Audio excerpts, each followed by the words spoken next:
Le président de la République regagne Nouakchott après avoir pris part à la cérémonie d'investiture du président sénégalais.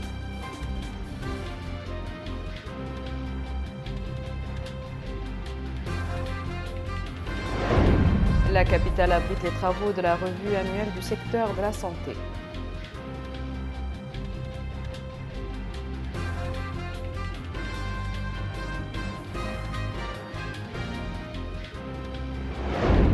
Notre pays, à l'instar de la communauté internationale, célèbre la journée mondiale de sensibilisation à l'autisme.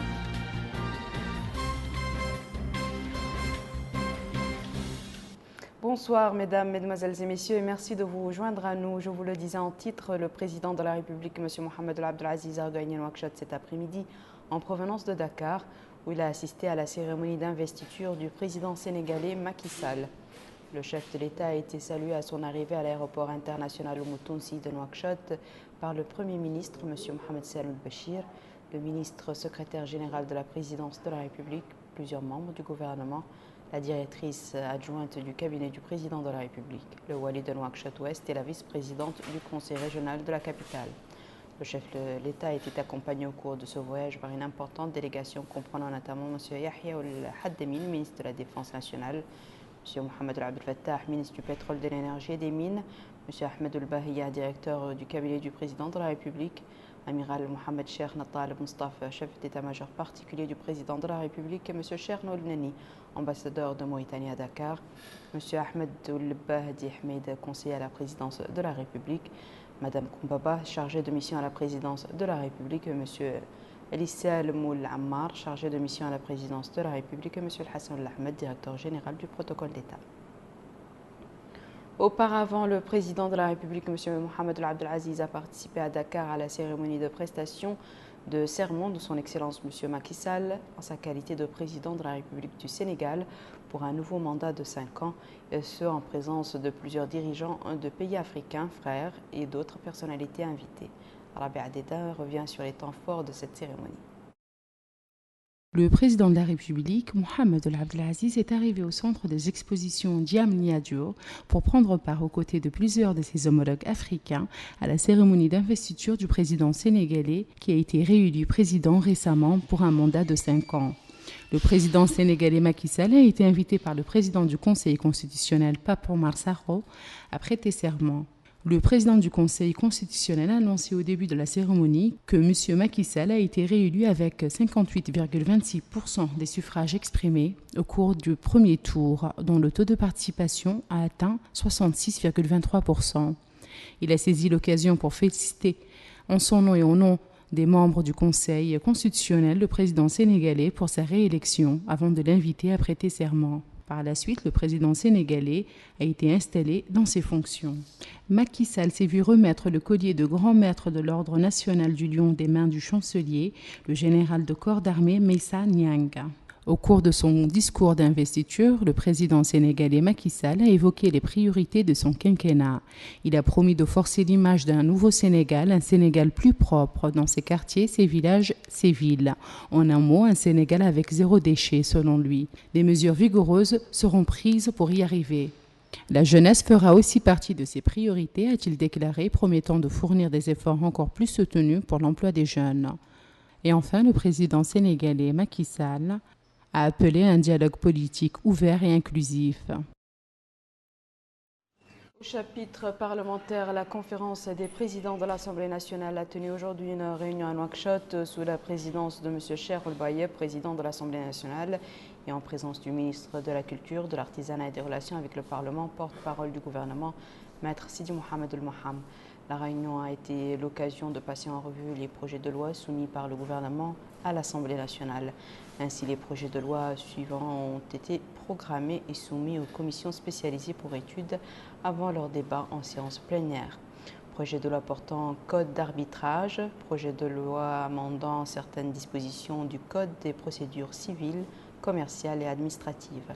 Projet de loi relatif au règlement des petits litiges abrogeant et remplaçant la loi numéro 019/2017 en date du 18 juillet 2017, créant des procédures propres à la résolution des petits conflits.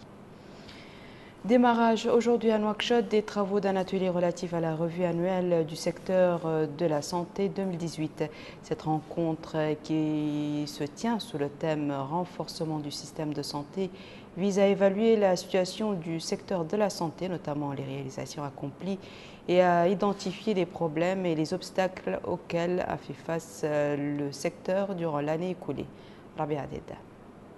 Cette revue annuelle permettra d'évaluer la situation du secteur de la santé, notamment les réalisations accomplies, et d'identifier les problèmes et les obstacles auxquels a fait face le secteur durant l'année écoulée, et de poser des esquisses pour en améliorer les performances et relever les capacités des institutions sanitaires pour les prochaines années, en exécution du plan national de développement sanitaire 2017-2020. À cette occasion, le ministre de la Santé a indiqué que la revue annuelle du secteur revêt une importance particulière du fait qu'elle donne l'occasion d'une évaluation objective des réalisations obtenues au cours de l'année écoulée. Cette manifestation qui regroupe des responsables des différents niveaux de la pyramide sanitaire, des représentants des partenaires techniques et financiers et des acteurs de la société civile permettra sans nul doute de faire la lumière sur tous les aspects de la situation sanitaire du pays et de proposer les mesures allant dans le sens de l'amélioration de la performance du secteur sanitaire pour garantir un bon état de santé et de bien-être à toute cette population. Grâce aux ressources financières mobilisées sur le budget de l'État et la contribution des partenaires de développement, le secteur a pu accomplir des réalisations concrètes au cours de l'année 2018, dont le recrutement de 677 unités de ressources humaines, toutes catégories confondues, l'achèvement des travaux de construction du Centre national de cardiologie et de l'Institut national des hépatites virales, la construction des dizaines de structures au niveau primaire et poste et centres de santé, le lancement des travaux de construction du nouvel hôpital de 150 lits à Tar et d'un centre de dialyse au centre hospitalier national, des chantiers de rénovation de l'hôpital de l'Amitié, d'extension du centre hospitalier national, de la poursuite des travaux de construction du centre hospitalier de Néma, la réalisation de réformes et mesures qui concourent à renforcer la couverture sanitaire, à fournir des soins de qualité répondant aux besoins de notre population là où ils se trouvent sur le territoire national. Pour sa part, l'ambassadeur-chef de la délégation de l'Union européenne en Mauritanie a félicité le gouvernement mauritanien pour le développement du système sanitaire. Le ministère de la Santé est un exemple pour toute la Mauritanie et pour cette volonté d'ouverture et de dialogue entre toutes les parties prenantes de la santé. Ce processus fournit une base commune pour une meilleure compréhension des problématiques et goulots d'étranglement afin d'y apporter des solutions idoines tout en s'alignant sur les priorités sectorielles. Les conclusions et recommandations de cette revue devront être relayées par un dialogue incluant tous les acteurs au sein du gouvernement, les partenaires et la société civile, qui a un rôle majeur à jouer dans l'amélioration de la couverture sanitaire de qualité pour tous. L'objectif partagé pour tous est précisément de fournir des services à la population mauritanienne à la hauteur de ses demandes. Concernant le programme national de développement de la santé, je me permets de souligner le fait que sa période de mise en œuvre prendra fin en 2020. Je voudrais féliciter ici aussi le gouvernement pour la réalisation de l'enquête SARA, qui constitue un premier pas fondamental dans la réalisation du processus d'évaluation et de reprogrammation du PNDS, qui devrait donc couvrir la période 2021-2025. Il faut rappeler que prennent part à cet atelier le staff sanitaire central du ministère, les directeurs régionaux, les directeurs des établissements hospitaliers, en plus de différents autres travailleurs du domaine de la santé. Afin de nous éclairer sur ce sujet, nous recevons ce soir M. Seloul Mahjoub, directeur de la programmation et de la coopération au sein du ministère de la Santé. Merci monsieur d'avoir accepté notre invitation. Quels sont les objectifs de cette revue annuelle du secteur de la santé? Tout d'abord, je remercie la télévision mauritanienne pour m'avoir donc donné l'opportunité de parler à ses auditeurs sur cet événement.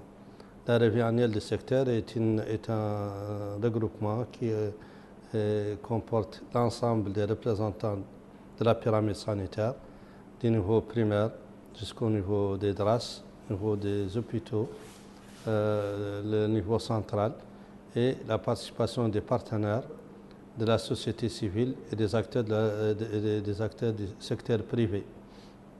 Donc ce rassemblement a pour but de faire la lumière sur l'année écoulée, les réalisations, les échecs, les problèmes rencontrés, les dysfonctionnements constatés, pour essayer de trouver les solutions et prendre les mesures pour améliorer donc la situation et pour entreprendre des mesures de correction dans le futur.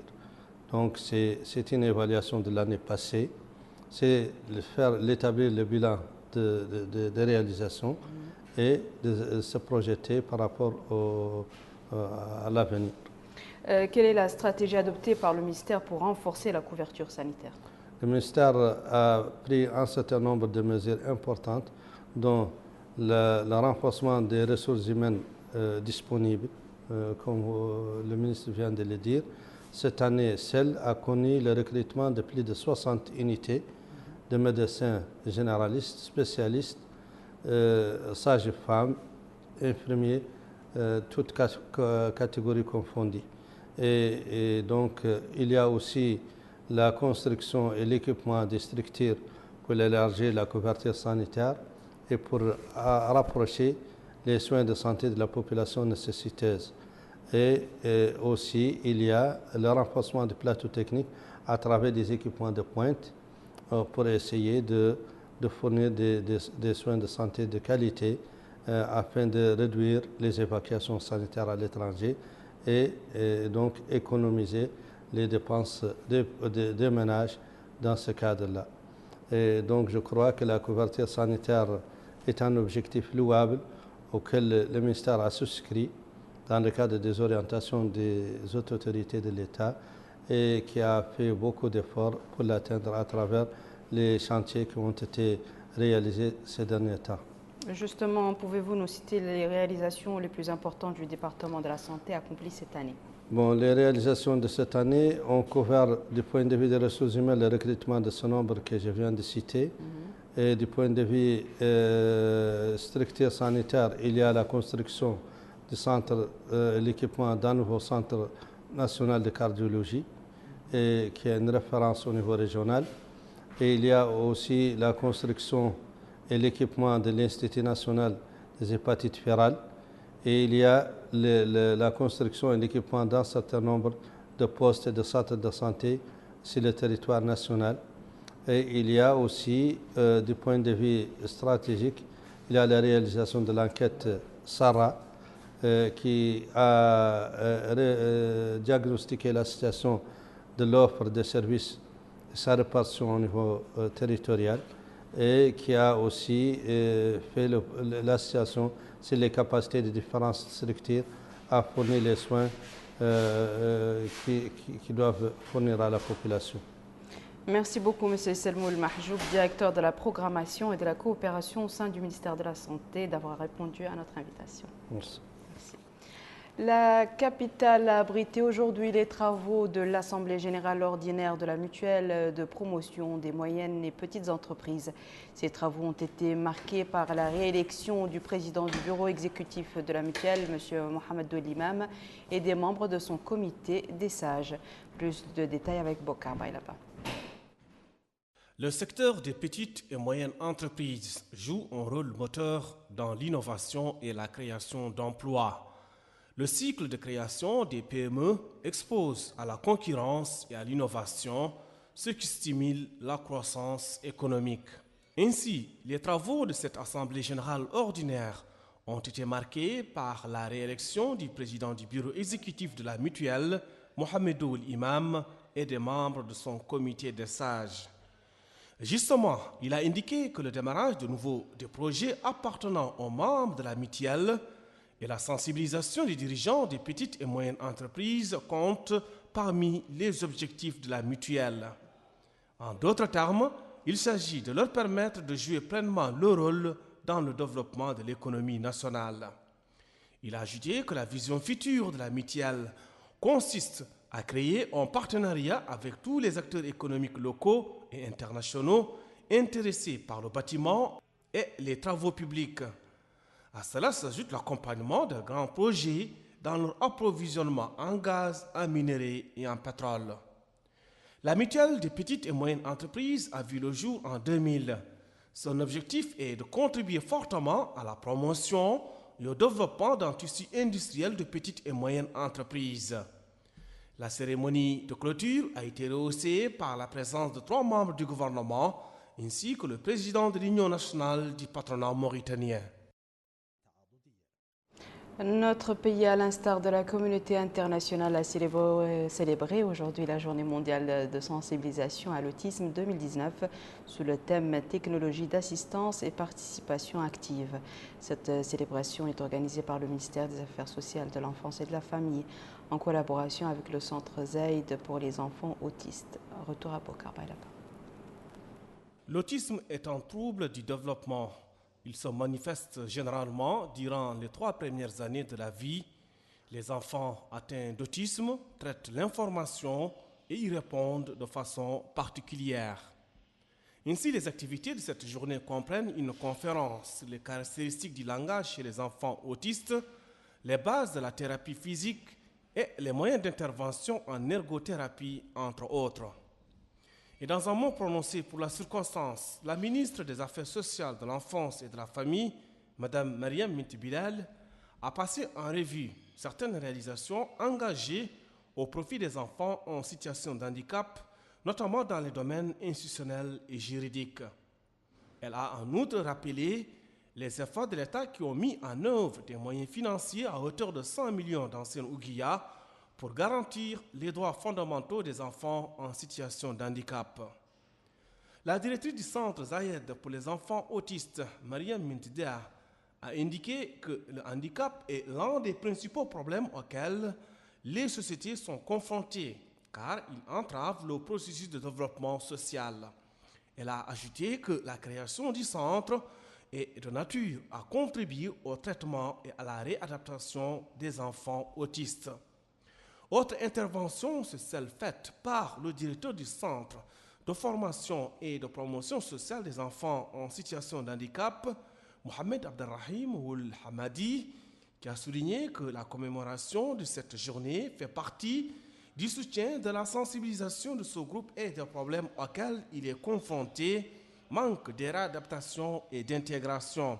Il a rappelé que le centre a mis en œuvre plusieurs programmes afin d'atteindre les objectifs pour lesquels il avait été créé. Le maire de la commune d'Iksar, Mohamed Saleh Kour Omar, a salué les efforts déployés par le ministère des Affaires sociales, de l'enfance et de la famille pour améliorer les conditions de vie des enfants en situation de handicap. Au terme de la cérémonie, les autorités ont visité le centre Zayed pour les enfants autistes. Sur place, elles ont été édifiées sur le fonctionnement de la structure et les moyens mis en œuvre pour la réadaptation des enfants en situation de handicap. La commissaire à la sécurité alimentaire a supervisé aujourd'hui dans la Moqata de Dar Naïm à Nouakchott Nord la cérémonie d'inauguration d'un grand hangar de stockage de vivres d'une capacité de 30 000 tonnes. Ce hangar est construit grâce au fonds de contrepartie de l'aide alimentaire financé par le Japon. Sanjay. C'est dans la Muqata'a de Dar Naïm à Nouakchott Nord que cette cérémonie d'inauguration a été organisée. Un hangar d'une capacité de stockage de 30 000 tonnes de produits alimentaires a été réalisé. Il répond aux normes internationales dans le domaine de stockage. Madame Nejwa Mintekatab, commissaire à la sécurité alimentaire, a dans son discours déclaré que ce hangar a été construit avec 3 autres plus petits à l'intérieur du pays grâce aux ressources du fonds de contrepartie financé par le Japon pour un montant de 350 millions d'Ouguiya, ancienne monnaie.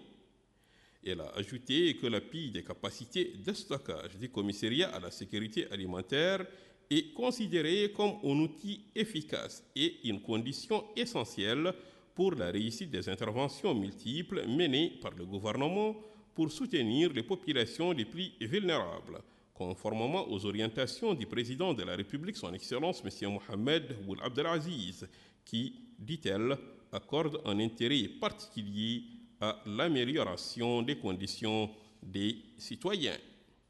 Pour sa part, L'ambassadeur du Japon en Mauritanie, son Excellence M. Norio Ahara, s'est dit heureux de l'inauguration de ce hangar au profit du commissariat à la sécurité alimentaire et qui contribuera, a-t-il précisé, à renforcer les capacités de stockage de produits alimentaires en Mauritanie. L'ambassadeur du Japon en Mauritanie a ajouté que le programme d'appui alimentaire japonais correspond à la volonté que manifeste son Excellence M. Mohamed Ould Abdelaziz, président de la République en matière de lutte contre l'insécurité alimentaire et la pauvreté. En marge de cette cérémonie d'inauguration, la délégation officielle de 2 parties s'est rendue sur place pour évaluer et s'informer sur ces hangars de stockage de produits alimentaires. Cette réalisation va sans nul doute renforcer les relations d'amitié et de solidarité entre le Japon et la Mauritanie. Nous refermons ce journal par la ville de Nouadhibou où avec l'événement de la zone franche, le tourisme a le vent en poupe. Cette ville représente aujourd'hui une véritable destination de prédilection non seulement pour les Mauritaniens mais également pour les étrangers. Malika Narli. Tout au long de cette étendue longue et sablonneuse de 700 km viennent mourir les vagues. La beauté du paysage qui allie l'azur du ciel et de l'océan au sable blond sur fond de températures des plus agréables en font une destination privilégiée pour tous ceux qui veulent retrouver le repos de l'âme et du cœur, que ce soit des nationaux ou des étrangers. Un coin idéal pour un farniente familial, des retrouvailles en amis, un air marin revigorant, la fraîcheur de l'eau tempérée par la chaleur des rayons du soleil. C'est ainsi que Nouadhibou est un lieu de prédilection pour les vacances. Pendant que les enfants s'ébattent dans l'eau ou jouent au ballon, les femmes apprécient la marche. Cette jeune fille souligne être venue se reposer dans un climat frais. Le tourisme, déclare celle-ci, à Nouadhibou est des plus agréables. Ce jeune souligne la beauté des paysages. Les gens, dit-il, viennent de partout, d'Atar, de Zouéret. Nouadhibou et plus particulièrement Cabanon est une zone touristique. Cet homme déclare être venu en touriste de Barcelone. J'apprécie beaucoup cet endroit, dit-il, que je recommande à tous. Celle-ci déclare que Cabanon est très agréable. J'en entendais toujours parler auparavant. Ce chérubin dit venir pour profiter de l'eau et jouer sur cette plage propre. Les côtes sablonneuses représentent une destination privilégiée des petits et des grands et ont un impact sur le développement économique et social du pays. Voici à présent, mesdames et messieurs, le rappel des titres. Le président de la République regagne Nouakchott après avoir pris part à la cérémonie d'investiture du président sénégalais.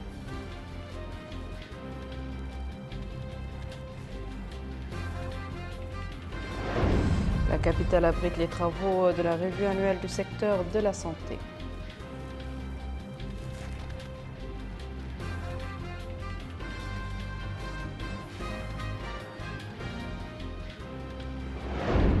Notre pays, à l'instar de la communauté internationale, célèbre la journée mondiale de sensibilisation à l'autisme.